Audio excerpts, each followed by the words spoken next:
What do we think of? The daffodils are out. The spring, it's here. The wonderful daffodil, known as the flower of rebirth and new beginnings. It's one of the first flowers we see in the springtime. Daffodils are associated with myths, legends and superstition. The daffodil is often referred to as the Lent lily because it tends to come out in bloom between Lent and Easter. Persephone, the ancient Greek goddess of spring, was out one day picking daffodils. On this day, she would join the underworld.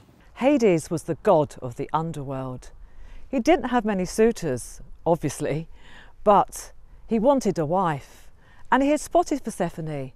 One day he saw her picking flowers, and he wanted her so much.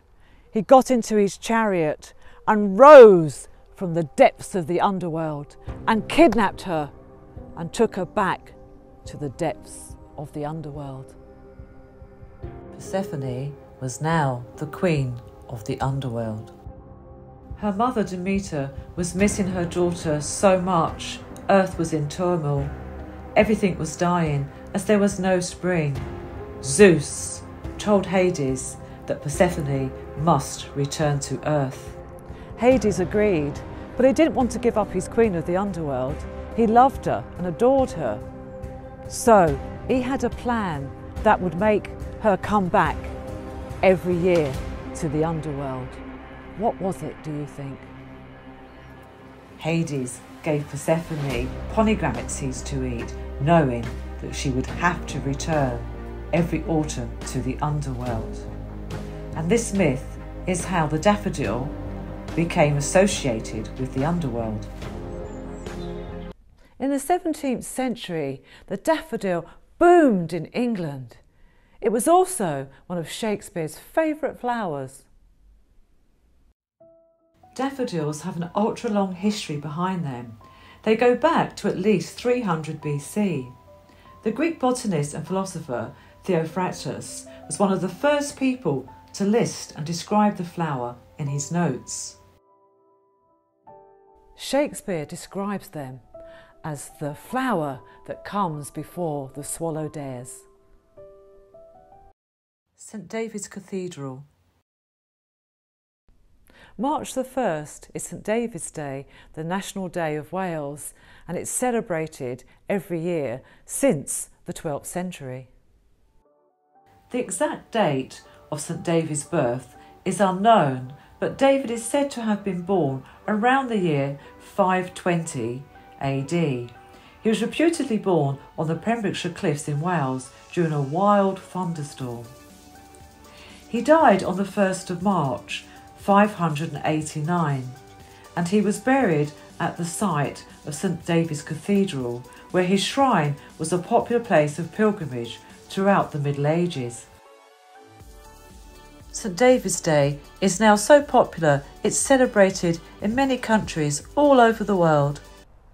Daffodils are a fertility symbol, so place a vase of daffodils in your bedroom. Also, daffodils represent 10 years of marriage. In the Christian faith, the daffodil is linked to the Virgin Mary and several of the saints. Look closely at the Renaissance religious art and you will often see it presents as a symbol of the resurrection, self-sacrifice and eternal life. There are 13,000 varieties of daffodil and over 50 different species, all from the Amaryllidaceae family, the birth flower of those born in March. You must never give somebody one daffodil, and you must never have one daffodil in a vase with other flowers, as this is bad luck. In Roman mythology, we have the story of Echo and Narcissus. Narcissus was a very handsome man who was in love with himself. Echo, the wood nymph, fell madly in love with Narcissus, but he rejects her love. She is so sad that she turns to stone, and all that remains is her voice. Nemesis, the goddess of revenge, is so angry with Narcissus that she punishes him for his terrible arrogance, and he falls in love with his own reflection. The drooping flowers that characterise most daffodils are said to recall Narcissus bending over to catch his image in a pool of water. The name derives from the Greek narco, root of the word narcotic.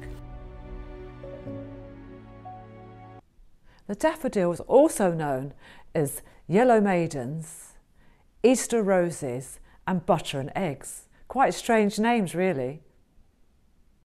The sap contains calcium oxide, which forms bundles of crystals in the leaves and roots to stop being eaten by animals. Daffodils are highly toxic to humans. The stem, the bulbs, the flowers. We can't eat any of them. They're highly toxic because they contain a chemical called licorine. Wild blooms were sold by flower girls on the streets of London. Typically, flower sellers began as children due to orphanhood or to supplement the family income. The amount these girls could expect to make was very low. One day was round about sixpence. Daffodils also contain glutamine, which has been used to treat Alzheimer's. Since Victorian times, the railways have provided excursions to visit the glamorous, beautiful wild daffodils. Today it is still very popular and tickets sell out very quickly.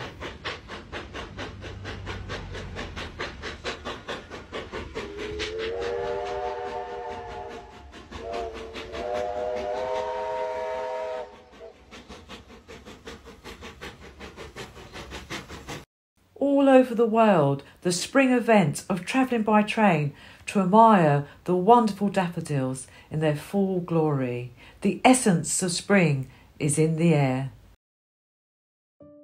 I'm everyone's darling, the blackbird and starling are shouting about me from blossom's boughs. For I, the lent lily, the daffodil, have heard through the country the call to arouse. The orchards are ringing, with voices are singing, the praise of my petticoat, praise for my gown. The children are playing, and hark, they are saying, that Daffodil has come to town.